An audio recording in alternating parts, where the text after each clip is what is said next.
I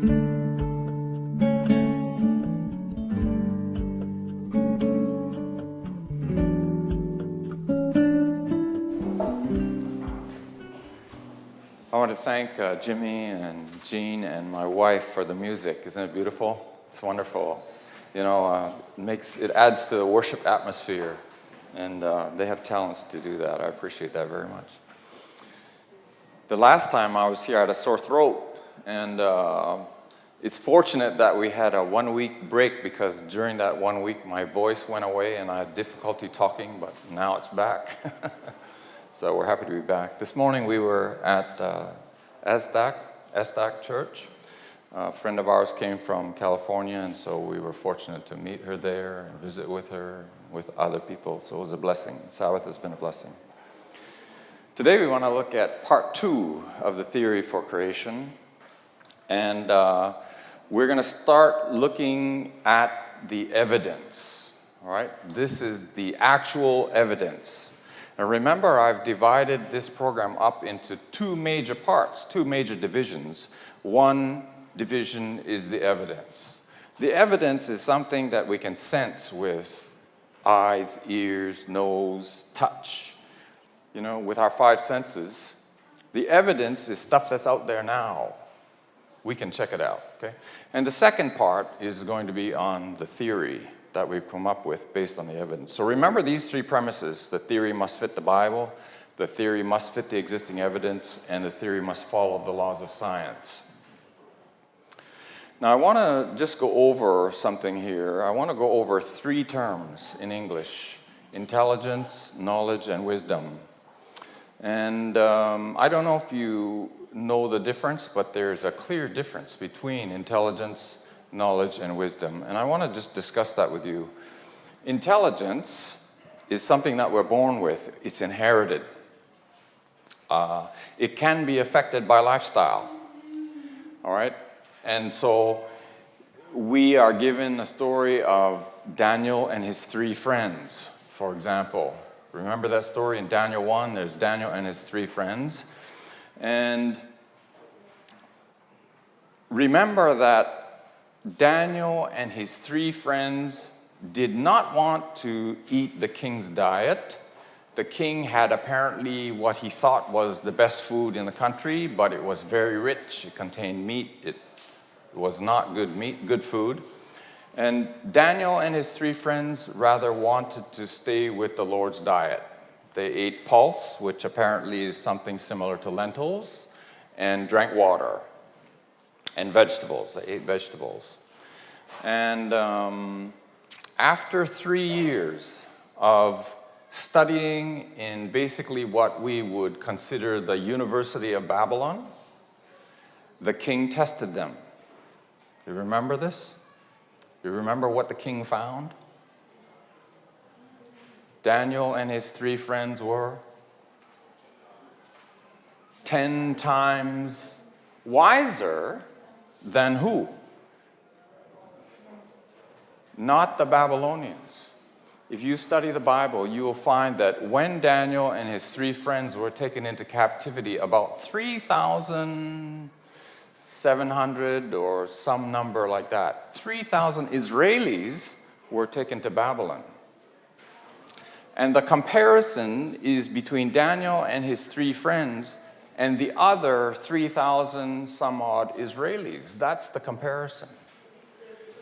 And I would submit to you that we don't quite have it right. Our understanding is not quite right. Daniel and his 3 friends were not 10 times wiser. Daniel and his 3 friends were normal. Daniel and his 3 friends had the intelligence that God intended for all of us to have if we follow his dietary laws. Consider what I'm saying.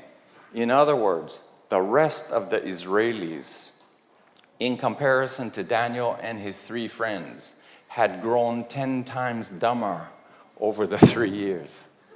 Does that make sense? Because of diet. So we can affect intelligence.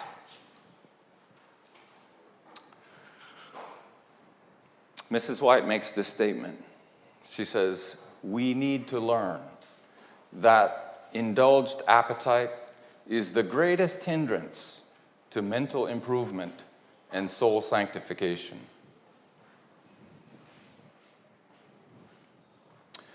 I didn't put this on the screen, I have it somewhere else, but listen to that again. We need to learn that indulged appetite is the greatest hindrance to mental improvement and soul sanctification.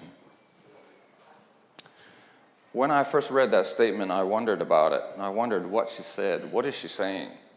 And then, because of my dental training, I went back and thought about it. Think about this carefully. If you don't follow the Lord's guidelines for diet, do you know that you're going to end up getting type 2 diabetes? Or you're going to end up with atherosclerosis? You're going to end up with high blood pressure, right? Think about those things just for a minute.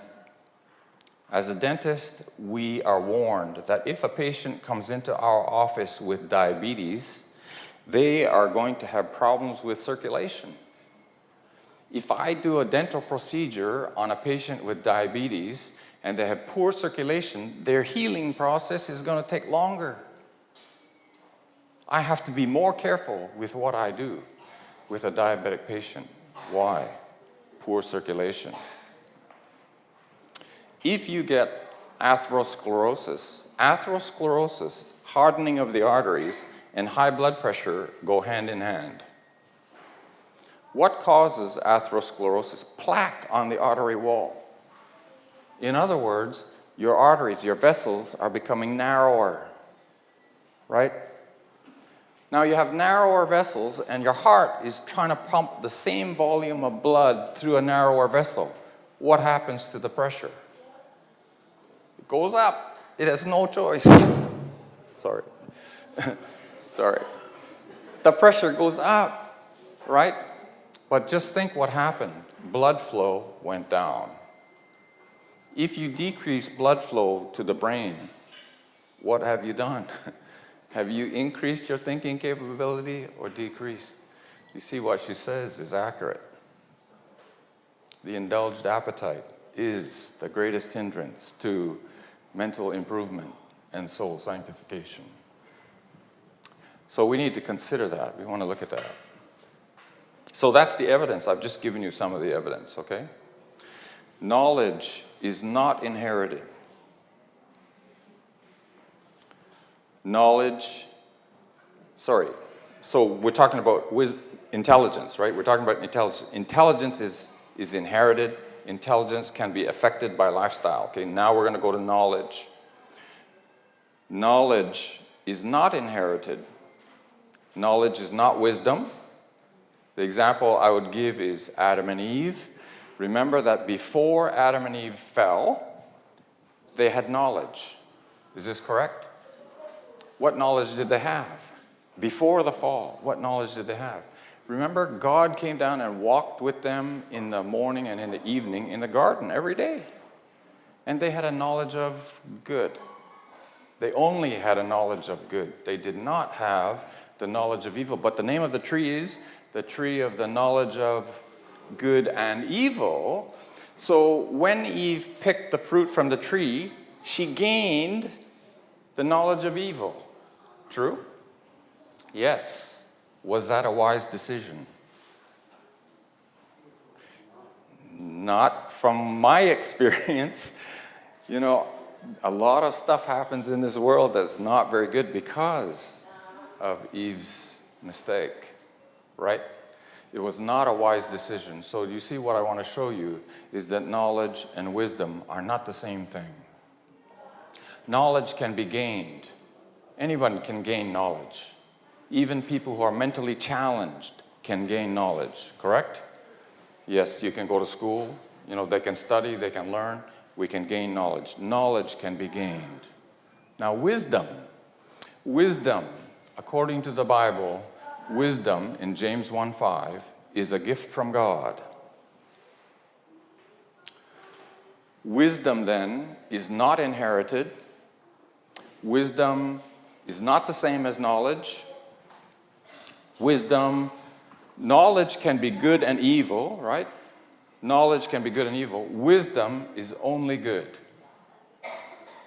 and it cannot be gained by any human means. I want you to consider that, because as we look at evidence for creation and the flood, wisdom comes from God. And I would ask you to claim this promise from James. If any of you lacks wisdom, let him ask God, who gives to all liberally and without reproach, and it will be given to him. Ask God for wisdom. Now I want to show you a little piece of artwork, and I apologize for my artwork because it's not very good. But let me explain what I'm trying to portray here. We were in Montana, Alberta, British Columbia, all that area is famous for fossils. A lot of fossils are found in that area.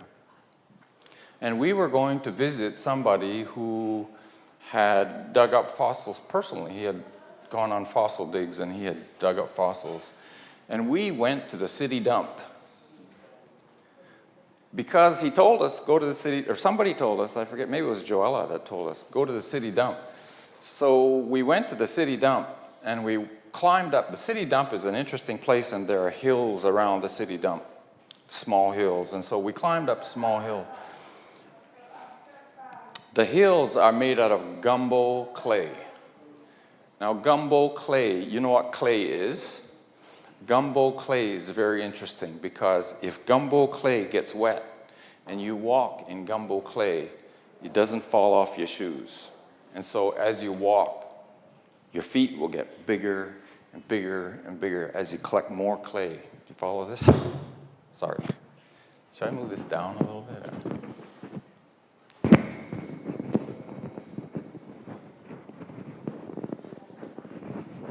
Can't see it. Maybe we should move it down just a little. Can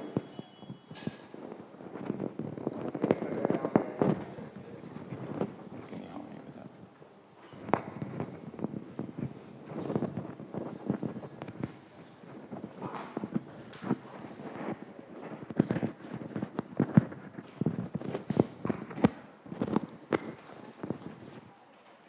Thank you. Can you still hear me? So gumbo clay is very interesting stuff. Now, as we were climbing up on the hills, we were about 100 feet up. And we saw these two things, my drawings of two things, okay? And if you were there, what you would have seen is these are sandstone trees, okay? And you could tell that they were sandstone trees because they look like trees, they're long, but also they had bark. The impressions of bark, both of them. One of them was broken cleanly, almost as if cut by a knife or a saw, right? Now, I apologize because I chipped off some samples of these things, and normally I have them with me, but our stuff hasn't come from America, so I don't have it here. And also, I have a piece of petrified wood. And I would show you both. I would show you the sandstone logs and the petrified wood, because I want you to compare, and I want you to see that what I saw was actually not petrified wood, but sandstone logs. These are sandstone trees. All right? I want us to do a little bit of thinking. Can we do a little exercise, mental exercise? Is that okay? How did those sandstone trees get there? Let's do a little bit of thinking, and I want to do this thinking along the laws of science. So I don't want us just to speculate. I want us to use science and logic and what we know about the flood, okay, and stuff. And let's see if we can figure out. So this is from Glendive, Montana. So using the Bible, the laws of science, the existing evidence, can we reconstruct what happened to form these sandstone logs? Where can we start? I'll start. First thing, the flood took place. Yeah? When the flood takes place, the trees are buried in gumbo clay. So far, we okay? Yeah. What would have happened next? remember, the trees are not petrified wood. So we've got the trees, the flood happens, the clay, they're buried in this clay. Okay? What would be the next step?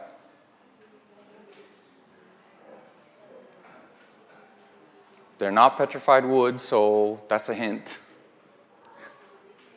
The trees decayed, or got eaten, or something happened, so the wood disappeared. Still makes sense? We're still following scientific law.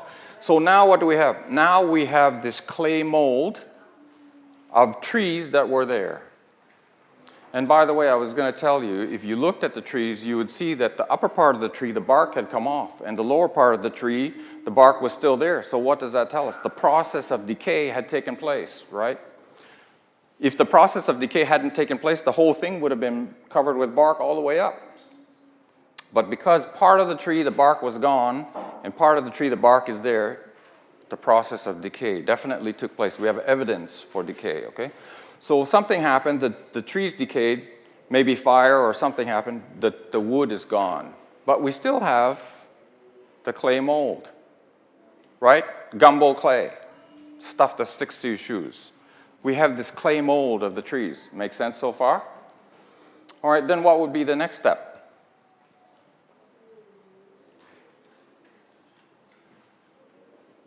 Any idea? What are they made out of? Sandstone. So sand filled the holes. Maybe there was a rainstorm or something, and sand filled the holes. So far, we're doing okay? So now you have these molds of the trees. The wood is gone.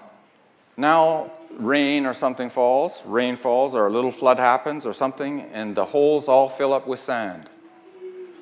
And over time, what happens? It becomes sandstone. Yeah? All right, so let me see if I've got this. Cylindrical form of the trees, the bark surface, buried in gumbo clay during the flood. The wood in the trees was destroyed. The absence of bark on the upper part says there was decay. Some decay was going on. It's not petrified wood, it's sandstone. Clay molds were left. Clay molds are filled with sand. The sand becomes sandstone. Now the trees fall. How do I know the trees fell after the trees formed to sandstone? Remember the breaks? If the tree had fallen before the sandstone formed, what kind of break would it be? Jagged. Trees don't break cleanly. Trees don't break looking like somebody cut it with a knife or a saw. So when the sandstone log fell, it was already sandstone, and therefore it broke cleanly like stone. Make sense? So have we used evidence, science, and, the Bible to put together a reasonable reconstruction of how we ended up with sandstone logs and gumbo clay? I think so. Now let's look. Do we have evidence for what the world was like before the flood? The existing evidence. We want to look at the existing evidence. So we're going to look at things in this order. We're going to look at mammoths, the quantity of fossil fuels on Earth, fossil fuels being coal, oil, natural gas. Yeah?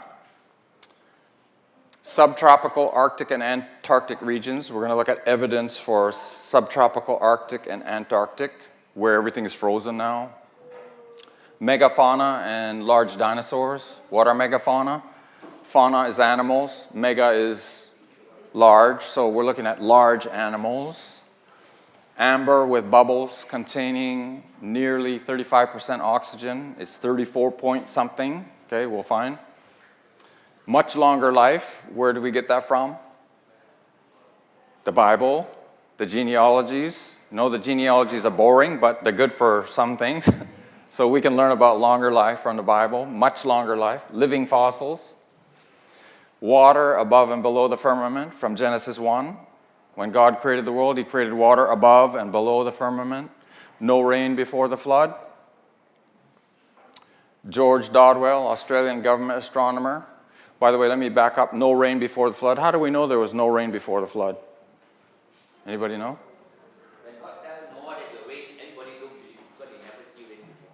Right, he had never seen rain before, and so he's building an ark on dry land. They thought he was crazy, right? He's building an ark on dry land saying, God's going to send rain, get in the boat. Nobody believed him because they'd never seen rain before, and he's building the boat on dry land. They thought he was crazy, but there's another way that we can know for sure that it had never rained before the flood. Hank. Yes, that's the hint of how God watered the earth, the mist that rose morning and evening. Yes, but there's more evidence than that. Anybody? Exactly. God's promise to Noah was, I do set my bow where? In the clouds. Remember that they could have seen rainbows at springs or at waterfalls or other places. They could have seen rainbows, but they had never seen a rainbow in the clouds. And if it had rained somewhere before the flood, don't you think there would have been a rainbow somewhere? God could not have used the rainbow as a sign of the everlasting covenant that he would never flood the world again if it had rained before the flood. So there was no rain before the flood. All right? And evidence for an ice age post-flood. So let's look at the mammoths. This is a picture of a mammoth.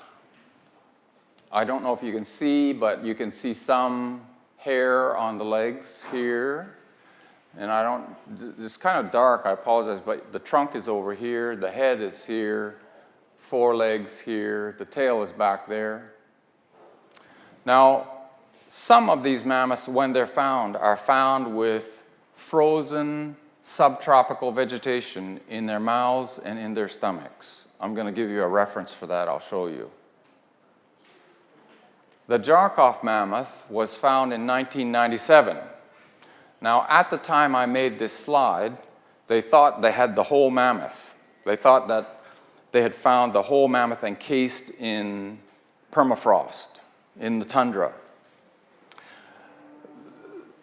This mammoth was found by a 9-year-old boy whose surname is Jarkov. That's why it's called the Jarkov mammoth. He was 9 years old and he was out playing or out somewhere and he saw the tusks sticking out of the ground and he went back and called his other members of his family and they actually came out and tried to dig it out or something. I think they damaged it or something.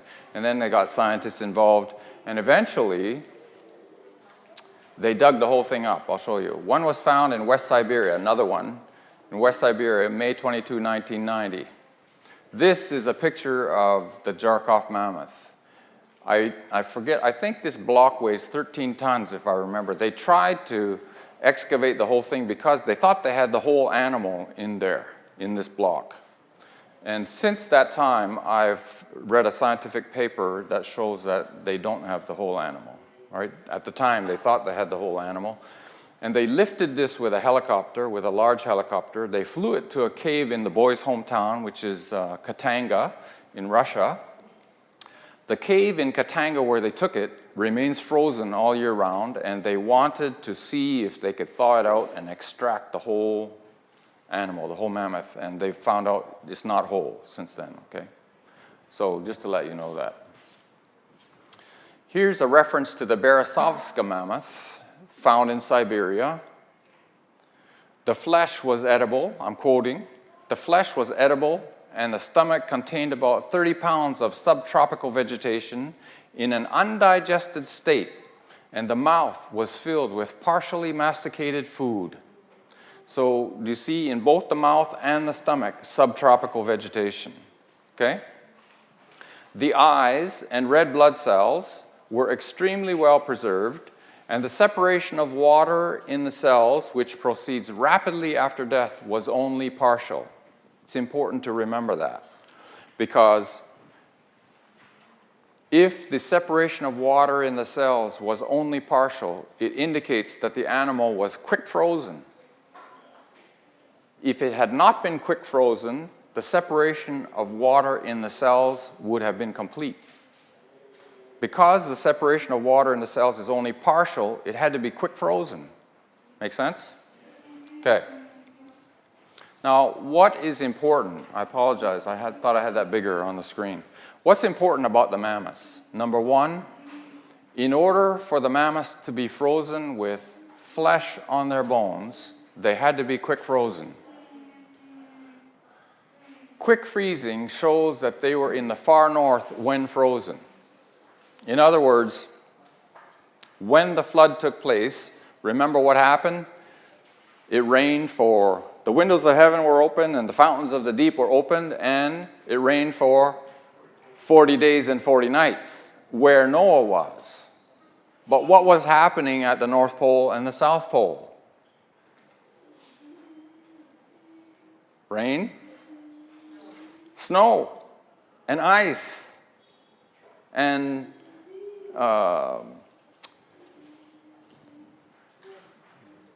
what's the term I want? Blizzards, snowstorms, North and South Pole. All right? If they were quick frozen on location, okay, if they were quick frozen, they had to be frozen where they were. Make sense? They were not frozen somewhere else, because some people speculate that they were frozen somewhere else and drifted to the north. All right? But if they were quick frozen, they had to be frozen on location. They had to be frozen where they were. All right? Remember what we found? They had subtropical vegetation in their mouths and in their stomachs. And where are they? In the far north. They're in Arctic and subarctic regions. Okay? Remember, we're looking at evidence. This is evidence that at some point in time in the Earth's history, the Arctic was subtropical. Make sense? The quantity of fossil fuels. We're looking at the amount of oil and natural gas and coal in the world. There are extensive fossil fuel reserves. There is much more in the way of both flora and fauna, as indicated by existing extensive fossil fuel reserves. Here's a quote from W.A. Reiners. He did a worldwide carbon inventory and found that the total amount of carbon in the world today is less than 1/500th of the total amount that is locked in fossil plants and animals within the sedimentary rock strata. So he's including fossils, but he's talking about coal and oil and natural gas. On Earth today, in other words, the plant life and the animal life that we have is, according to him, 1/500th of what we find in the fossil record, in the coal and the oil and natural gas and fossils. What we have alive today on Earth is 1/500th of what was there before the flood, right? We, being Christians and knowing that the Bible, what God said in the Bible is true, so we now today have 1/500th of what they had before the flood, in other words. Subtropical Arctic and Antarctic regions. So the mammoths were some evidence for subtropical Arctic and Antarctic. Here's more.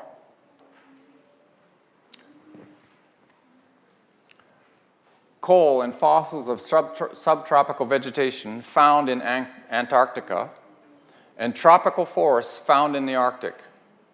Here's a quote, National Geographic, April 1990, volume 177, number 4, if you want to look it up. Large coal deposits. We know, National Geographic says, we know there are many minerals. There's a lot of coal in the transantarctic mountains. Are you familiar with Antarctica? Does anything grow there? How do you get coal? How do you get coal in the transantarctic mountains? You see what we're doing? We're looking at evidence, right?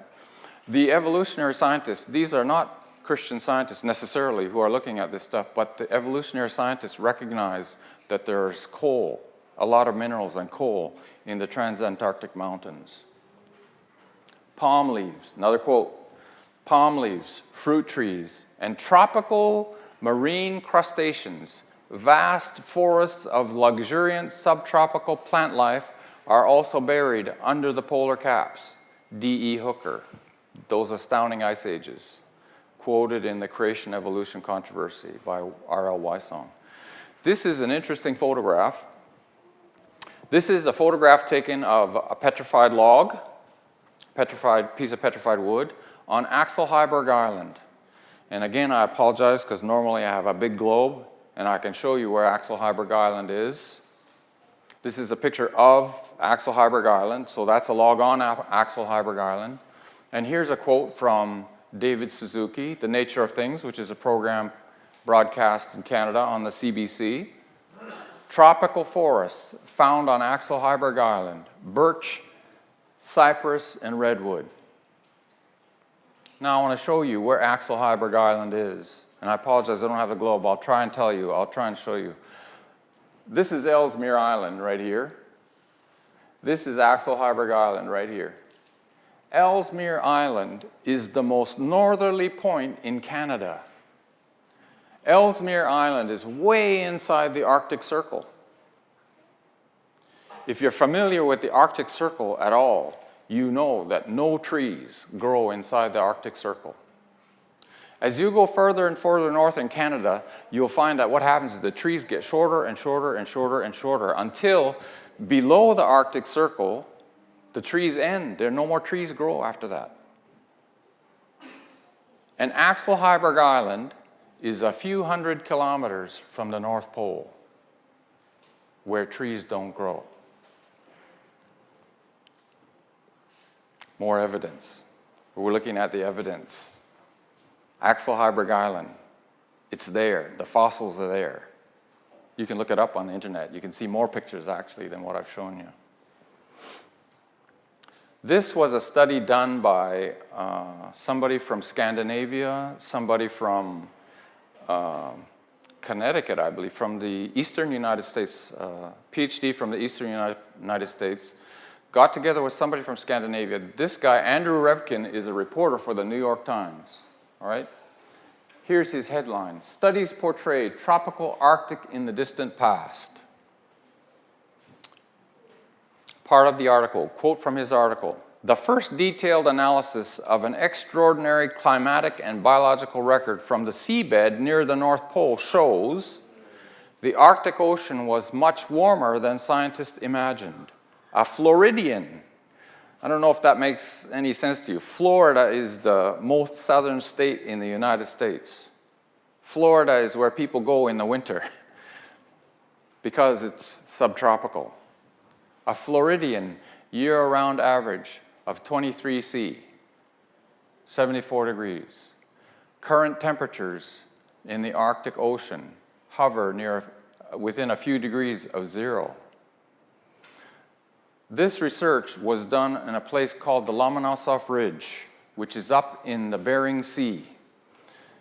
I can't remember the distance from the North Pole. It's not very far from the North Pole. And what they did is they took 3 ships, and this is a picture of the actual 3 ships. One of them is a research vessel. I don't know which is which, okay?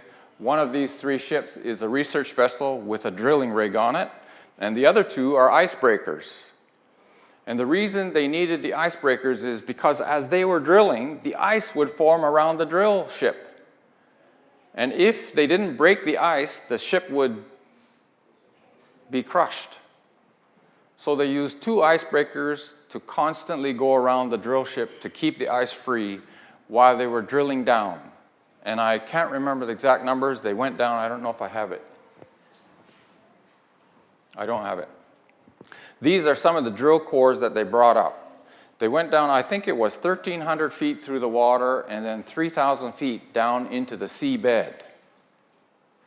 Okay, so don't quote me on the numbers exactly, but I'm pretty sure it was about 1,300 feet through the ocean and then 3,000 feet down into the seabed. And these are the cores that they pulled up. These are the cores from the expedition. And you know what they found in these cores? Guess what they found? Something should be obvious. How about fish? Bones of fish. Pretty obvious, right? The ocean, they found fish bones. But they found the spores of a fern that grows today in Vietnam.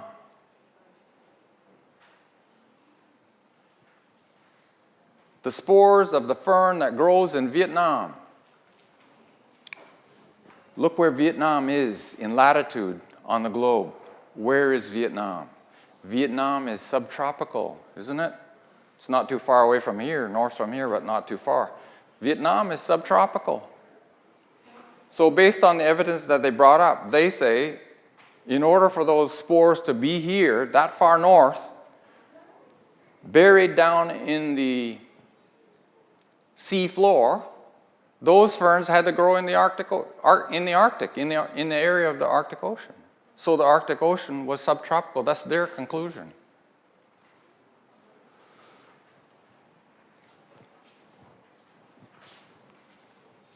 I want to just stop there for today because we're going to continue on. Next time we're going to look at more. But I want to open it up for a few questions, and then I have something else that I want to look at with you, together with you.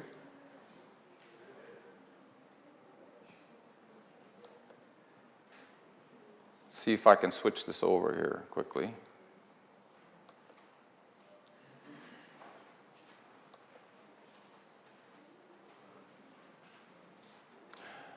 What I want to show you is that God has left us evidence. Remember, we talked about faith must be based on evidence, and God has left us evidence.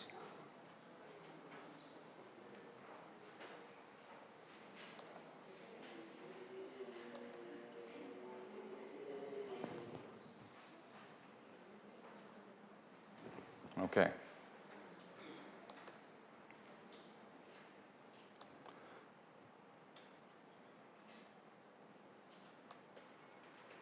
So first thing I want to do is I want to entertain a few questions. Anybody have any questions? Do you find this interesting? To me, it was so fascinating because, you know, a lot of times we think, oh, well, you know, God says he created the world in 6 days, and he says he flooded it. And so we just have to believe based on the Bible. I don't agree with that. I think God left us evidence.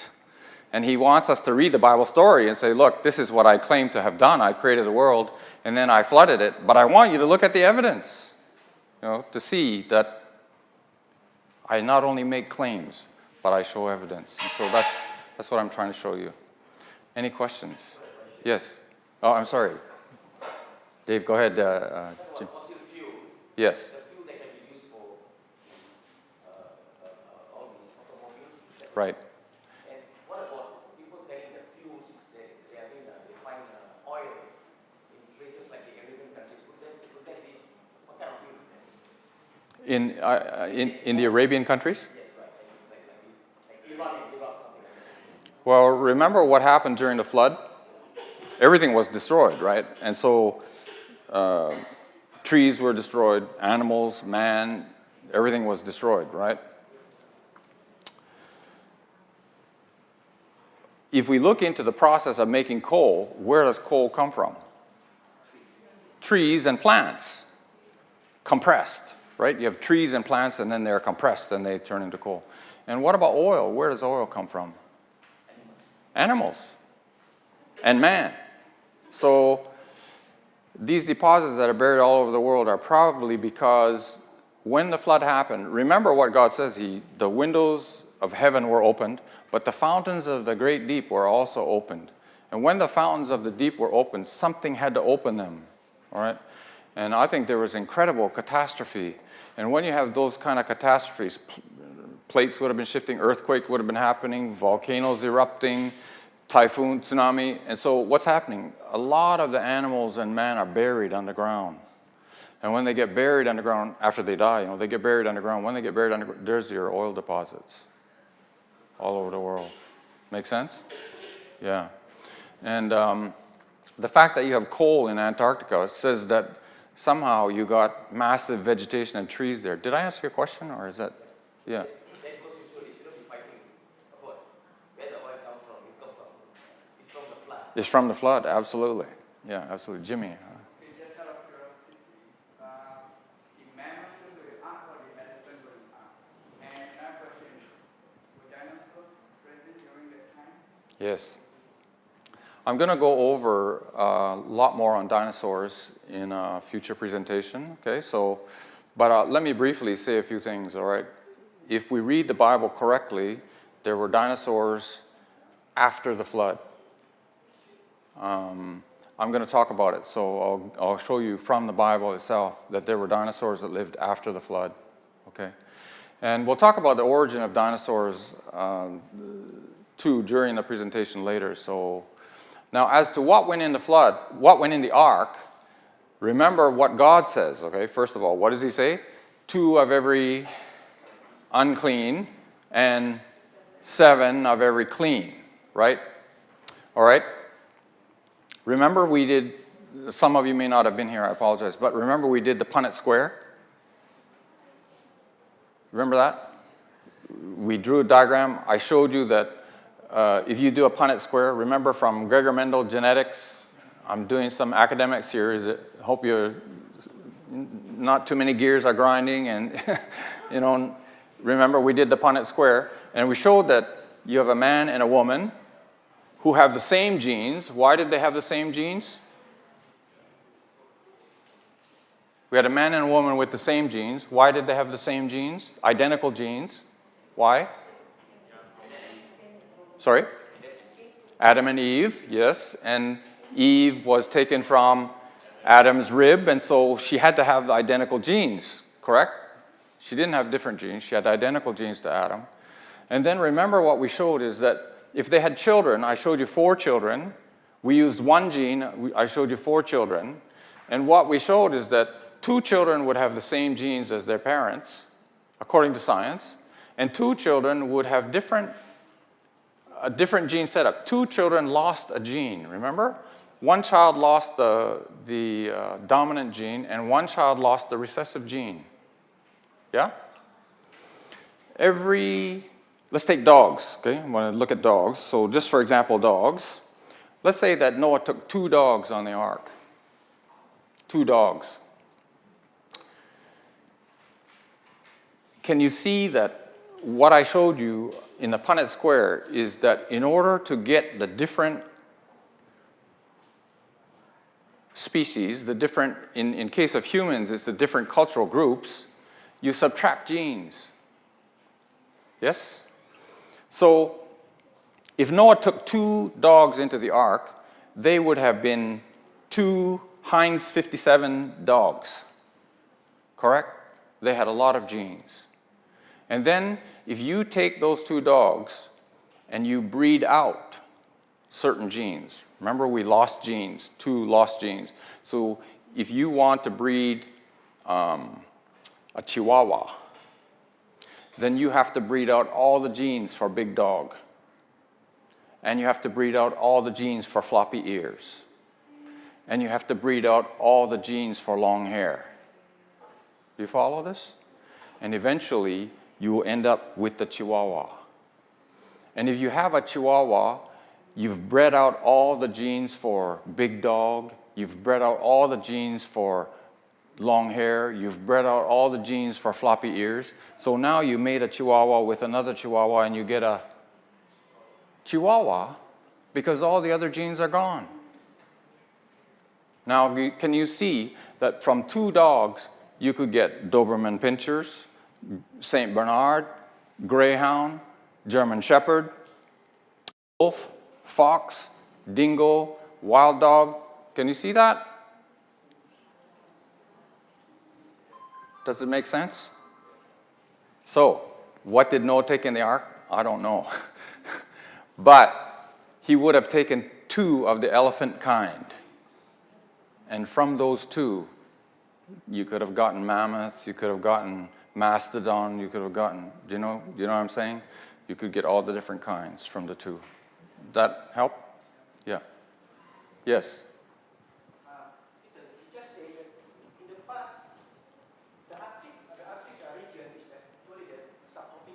area. The evidence, right? Yeah. Now with the global warming coming, when the ice is melting in the North Pole and increase of temperature, are you going to say that we are heading to the ideal temperature in the whole world or not? Do you know what?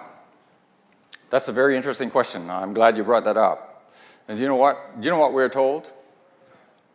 Do you know that sorry, I'm getting tongue-tied. The devil is getting desperate. Is it right? Is it true? What does Revelation say? He goes about like a roaring lion, seeking whom he may devour. Why? He's becoming desperate. He's becoming desperate, right?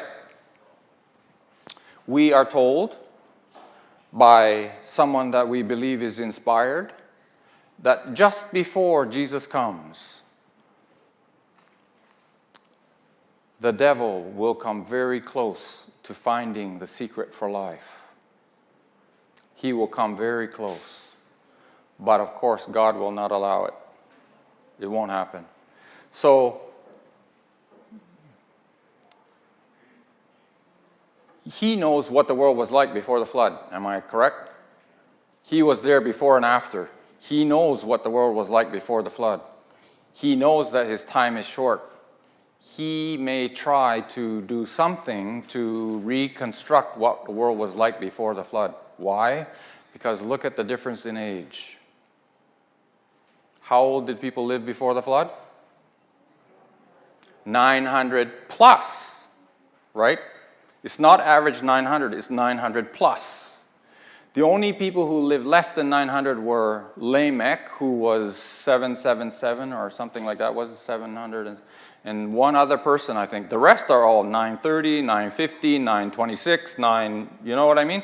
So before the flood, 900 plus. After the flood, 120, but then even lower down to 70. Right? This is our time. Average 70.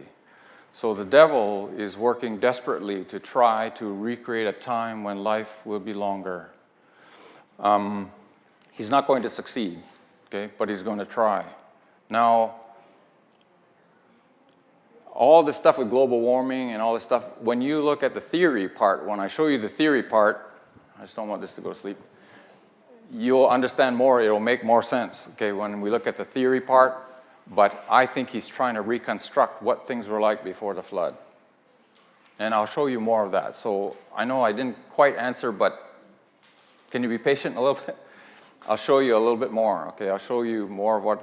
Now, here is something that is factual. Revelation says that what? Jesus comes back to destroy those who destroy the world, and so for sure we destroy the world. Yes? And there are people who argue that global warming is a figment of people's imagination, that it's not true, and that it's just only a cycle, you know? It's just something that happens every 300 years or every 500 years or whatever. But, okay, maybe so, except for one thing. The fourth plague. What is the fourth plague?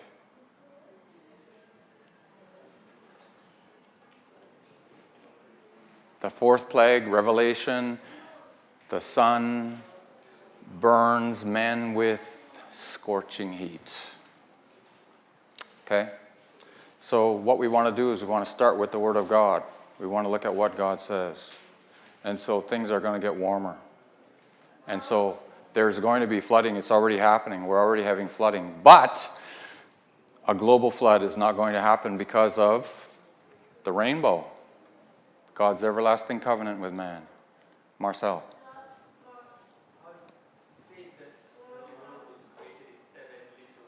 Yes.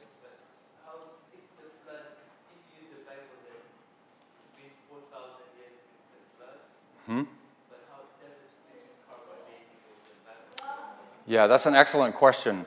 And if you are a little bit patient, I'm going to cover carbon dating in one of the sessions. I have a whole session, not a whole session, but I have quite a bit of a section on carbon dating, and it will answer your question clearly. So can we postpone that one, hold that off a little bit? Would that be okay? So we'll look at that. Any other questions? Can we do something? Can we look? I want to show you something. And if you don't mind, I'll do it on screen. What I want to discuss with you briefly for a short period of time is a misunderstanding that many people have about what Ellen White said about amalgamation. All right? And it is clearly a misunderstanding. And I know that the misunderstanding is in North America. I'm from there. I've been there. I talk to people. I know the misunderstanding is there. I was surprised to find the misunderstanding here. So I want to cover that, if you don't mind, briefly. Now, this is the software that I use for my Bible study. I would encourage you, if you find it, it's an excellent program. I'll just briefly tell you what I have here. I have a Bible, but not only do I have a Bible, I have 14 versions of the Bible here. Okay, so I can look at the Bible in many different versions if I want to. This is the E.G. White Index. This is the E.G. White Supplemental Index. This is the E.G. White Scriptural Index. And this is the SDA Bible Commentary. And then I have another Bible commentary open here just for comparison. This is the Nelson Study Bible. I have that open. I also have about 10 different commentaries, and so I can look at different commentaries if I want to. And all of these things are linked together. So I'll just do an illustration. Let me just go to John 17:3. So I'm going to type in John 17, verse 3, and I click, and everything moves to John 17:3. And if I want to see what Ellen White says about anything, all I have to do is bring my mouse over and hover. And this is the book called God's Amazing Grace, and that's the paragraph dealing with John 17:3 in God's Amazing Grace. And if I want to look at what she says in the Scriptural Index, this is Acts of the Apostles, and that's what she says about John 17:3 in Acts of the Apostles. So just to let you know, this is an excellent piece of technology. Technology, as you know, can be used for good and bad, and this is an excellent, it's wonderful. I really appreciate it. I like it very much. Now, what I want to do is I want to do a search of all of Ellen White's writings. And I'm going to do the search live so you can watch it. And what I'm going to do is I'm going to search for the word amalgamate.